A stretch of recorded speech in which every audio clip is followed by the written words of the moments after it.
Takbay ay ikinwento ni Yosako ang tungkol kay Arlong dahil isa daw itong piratang fishman na may bounty na 20 million, at maging ang tungkol sa malalakas na pirata na tinatawag na Seven Warlords, dahil isa daw si Mihawk sa mga warlord, at si Arlong daw ay kasing lakas ng isa sa warlord na fishman, pero hindi alintana ng dalawa ang panganib na susuungin nila, sa halip ay magluto na lang daw si Sanji. Nakarating na si Nami sa Arlong Park, samantala nandito pala ang isang marine colonel na kasabwat nila Arlong para makapaghari ang mga fishman sa maraming baryo, at nang palis na sila ay sumakay sila sa banga na hinila ng isang octopus. Pagdating ni Nami ay may batang nais ipaghiganti ang ama niyang pinatay pero pinauwi ito ng dalaga para hindi patayin ng mga fishmen. Pagpasok ni Nami ay natuwa si Arlong dahil kasabwat pala nila ito kaya nagkaroon ng kasiyahan. Dumating na sila Zoro sa Arlong Park, kaya natatakot sila Johnny at Usopp, pero si Zoro ay balak ng sumugod, kaya pinukpok siya ng dalawa para makatulog. Nakita ni Usopp ang Going Merry. Samantala tinali pala nila si Zoro. Galit na ang swordsman pero sinabi ni Usopp na siya na ang bahala dahil may sugat pa si Zoro. Nadaanan nila ang tatlong fishman kaya kabado ang dalawa. Ngunit napansin ng mga fishman na ngayon lang nila nakita ang bangka kaya tumalon sila sa tubig para tignan ito. Kaya tumalon ang dalawa para makatakas at pag-akyat ng mga fishman ay nakita si Zoro na nakatali. Giit nila Usopp at Johnny na hindi daw nila malilimutan si Zoro. Saka lumangoy at umakyat sa lupa. Ngunit nakita nila na nakabaliktad ang mga bahay doon. Kaya naisip nilang kagagawan ito ng mga fishman. Nakita ni Johnny ang paparating kaya iniwan niya si Usopp. Akala ni Usopp ay si Johnny ang kausap pero nang mapatingin ay napatakbo na lang sa takot. Mabilis tumakbo si Usopp kaya naiwan ng fishman. Pero pinatid siya ng isang bata dahil akala nito ay fishman si Usopp, ngunit tinaga ng isang dalaga sa ulo. At nang makitang paparating ang fishman ay titirado rin sana ni Usopp pero pinatulog siya ng babae dahil delikado ang gagawin. Saka niloko ng babae ang fishman para maitago nila si Usopp. Samantala nagluluto si Sanji. At nang maamoy ng isang halimaw ay lumangoy ito papunta sa kanila. Samantala si Hachi ay nagluluto na rin ng pagkain para kay Momo. Ngunit nagtataka siya kung bakit hindi ito lumalapit dahil nasa ilalim na pala ito ng bangka nila Luffy. Dinala ng mga fishman si Zoro kay Arlong, kung saan ipinapamukha ni Arlong na mas malakas daw ang mga fishman kaysa mga tao. Saka dumating si Nami at sinabing nagpanggap lang siyang kaibigan upang makuha ang mga kayamanan. Dahil ang totoo ay kasapi talaga siya sa Arlong Pirates.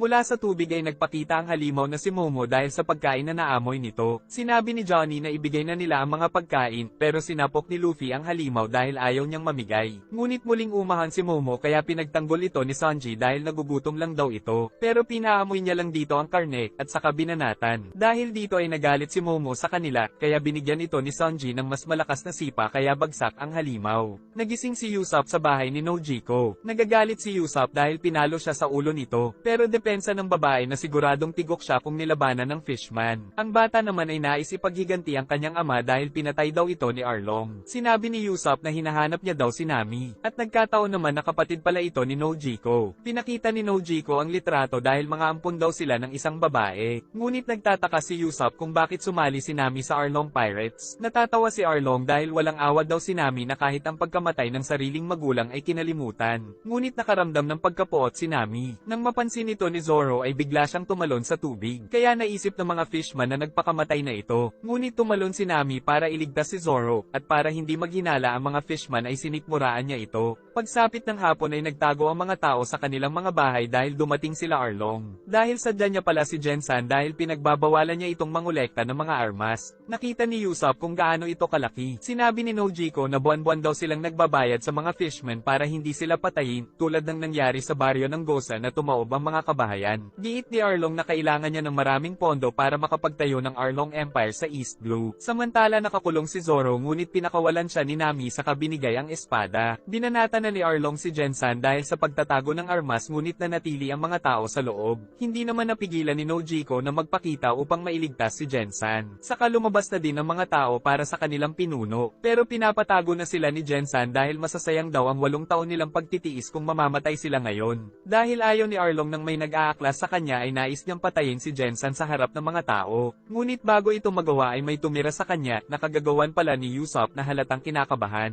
Nagalit si Arlong at binuhat ang buong bahay, saka ito binalibag hanggang masira. Ngunit nakatakbo si Usopp, kaya umalis na ang mga fishman. Dumating si Nami sa village para magpunta sa libingan ng kanyang ina, para sabihing 7 milyon na lang ang kulang at mabibili na niya ang village mula kay Arlong. Samantala sa Arlong Park ay tinapos ni Zoro ang mga fishman na nandoon sa naghintay sa pagbabalik ni Arlong. Ginamit naman nila Luffy si Momo para mas mabilis silang makapaglakbay. Inis na inis si Arlong sa ginawa ni Usopp. Samantalang si Usopp ay hinahabol pa rin ng mga fishman. Pero gamit ang talino ay nagawa niyang matamaan ang mga ito sa mukha. Saka siya tumakbo subalit napunta sa isang bangin. Pero hindi siya nakita ng mga fishman dahil nagtago siya sa puno. Ngunit nahulog siya sa bangin kaya nakita ng fishman na kamukha ni Diwata. Agad itong lumangoy para puntahan si Usopp kaya nanlaki ang mga mata. Samantalang si Zoro ay naiinip na kakahintay. Nang mapansin niya ang octopus sa ibaba, nagpakita siya dito at inakala naman ni Hachi na isa siyang panauhin. Kaya naman binigyan niya pa ito ng ride papunta sa Kokoyashi Village. Nagulantang si Arlong sa kanyang nakita, at nalaman niyang si Pirate Hunter Zoro pala ang may gawa nito. Nahuli ni Diwata si Usopp kaya dinala sa Arlong Park. Samantala dumating si Zoro sa Kokoyashi Village kung nasaan daw si Arlong. Habang si Usopp naman ang panibagong bihag ng mga fishman. Nakita ni Kurubi sa kulungan na tila may tumulong kay Zoro. Kaya sinabi nito kay Arlong na baka nagtraidor sa kanila si Nami. Ngunit dumating si Nami para pabulaanan ito. Dahil mayroon daw silang kasunduan ni Arlong na bibilhin niya ang Kokoyashi Village. Samantala nalaman naman ni Zoro sa mga tao na nahuli daw si Usopp. Pagbalik ni Hachi ay nakita niya ang mga napatay na fishman. Nang mapagtanto niya na ang salarin pala ay ang lalaking tinulungan niyang magpunta sa Kokoyashi Village. Nagbalak si Usopp na lumaban, pero nang makita ni Nami ay pinigilan niya ito. Tapos kinuha ang patalim at lumapit kay Usopp, kaya gumamit ng smoke bomb ang sniper. Ngunit nasaksak pa rin siya ni Nami at nahulog sa tubig, kaya natuwa ang mga fishman na nakita naman ni Johnny. Saka pinaalala ni Nami ang kasunduan nila ni Arlong na ipagbibili sa kanya ng 100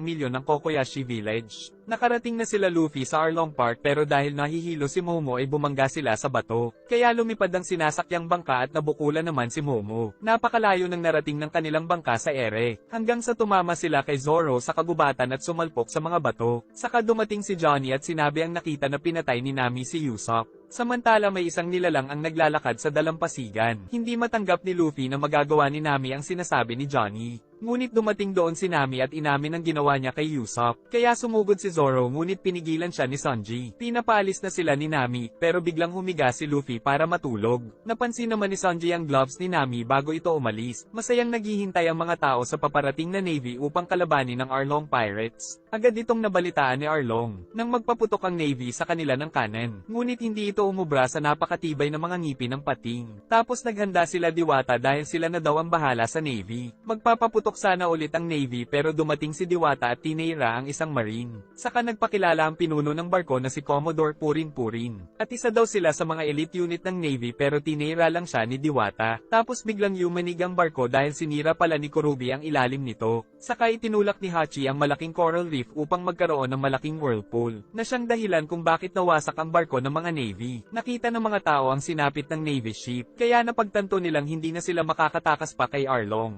Hindi makaalis ang mga kasama dahil natulog si Luffy. At buhay pa pala si Usopp dahil sinaksak pala ni Nami ang sariling kamay para magbukang pinatay niya ito. Nagkainitan naman sila Zoro at Sanji. Pero pag-atake nila ay si Usopp ang tinamaan ng dalawa, kaya nalaman nilang buhay pa ito. Nakita ni Nojiko na nagbabasag si Nami sa bahay nila, dahil nag-aalala pala siya sa mga kaibigan dahil kay Arlong. Nagpunta si Nojiko sa mga bida, na sinasabing kailangan na nilang umalis dahil wala silang laban sa mga fishmen. Pero hindi nakinig si Luffy, sa halip ay naglakad-lakad mag-isa. Dumating si Colonel Nesumi na kasabwat ni Arlong, at hinahanap niya si Nami. Naalala ni Nami ang kabataan niya, noong maliliit pa sila at kasama ang nagampon sa kanila na si Bellemere. Nakita nila Hachi ang nawasak na bangka na ginamit nila Luffy. Nang makita nila si Luffy na naglalakad, kaya nagpunta sila sa dadaanan nito pero dumaan si Luffy nang hindi sila pinapansin. Tinawag siya ni Hachi para itanong ang pangalan. Nagpakilala naman si Luffy at sinabing naglalakad-lakad lang daw siya. Ngunit pag-alis ng bida ay napansin nilang hindi ito nagpakita ng takot sa kanila. Naalala ni Nami ang nakaraan nung nag-aaral pa lang siyang gumuhit ng mapa. Ngunit dahil wala siyang pera ay nagnakaw siya sa bookstore. Pero nabunggo siya kay Gensan kaya nahulog ang libro. Kaya binitbit niya ang batang Nami habang pinapagalitan pero matigas ang ulo nito. Kaya dinala niya ito at sinumbong sa nanay niyang si Bellemere. Ngunit sinabi ng babae na babayaran niya na lang ito gamit ang katawan kaya napaatras si Gensan. habang natatawa ang magnanay. Pero pagkatapos ay pinagalitan din niya si Nami. Giit ng bata na nagawa niya lang ito dahil wala silang pambili. At dumating si Nojiko na nagyabang na mas magaling daw siyang magnakaw kaya pareho silang nabatukan. Pagkatapos ay natuwa si Bellemere dahil nakita niyang may talento sa pagguhit ng mapa si Nami. Pagsapit ng hapunan ay hindi kumain si Bellemere dahil nagda-diet daw siya, pero alam ng mga bata na wala na silang makain. Binigyan niya ng bagong salong damit si Nami. Ngunit ang gusto ni Nami ay bagong bili kaya nag-away sila ni Nojiko. Nang sabihin ni Nami na hindi naman sila magkadugo ay nasampal siya ni Bellemere. Dahil ang pagiging pamilya ay hindi daw masusukat sa pagiging magkadugo.